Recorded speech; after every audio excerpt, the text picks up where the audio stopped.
तर तुमचं सर्वांचं स्वागत आहे एका आपल्या नवीन व्हिडिओमध्ये. तर आजचा व्हिडिओ बी आपला बकऱ्या चारायचा आहे. हे बा मी आलो तो बकऱ्या चारायला.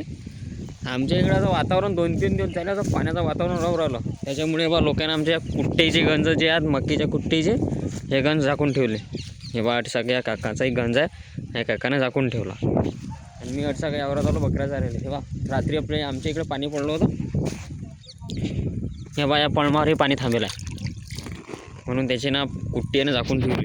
त्याच्याजवळ मला वाटतं पळमाचे निपूर होती वाटते काकाचं, म्हणून हे पाहिजे बाकीचे साईडची कुट्टी आहे नाही जे उघडी राहू दिली हे समोरचा गंजा झाकून घेतला नाही. बाय आपला बकरा चोरवलो. तर आता आमच्या इकडं आता म्हणजे रात्री जराशा वारा उदासारखं टाईप झालं होतं, म्हणजे पाणी तर काही आलं नाही पण असं वाटतं किती पाणी येते किती हवा सुटते असं झालं होतं. हे बाय वाटतं का आपल्या बकऱ्यात ह्या बकऱ्यात आपलं चोरानं नसतं. हे समोर आहे गव्हाचा वावर,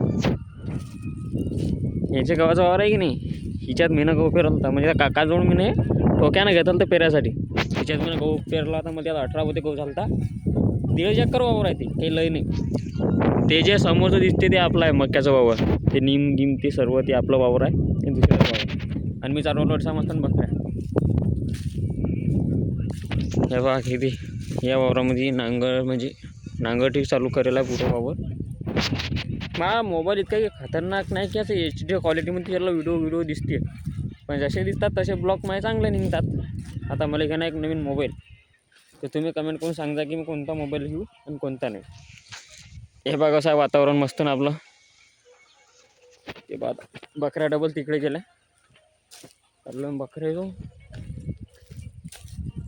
आव आव बच्चे या बा खरा. हे बघा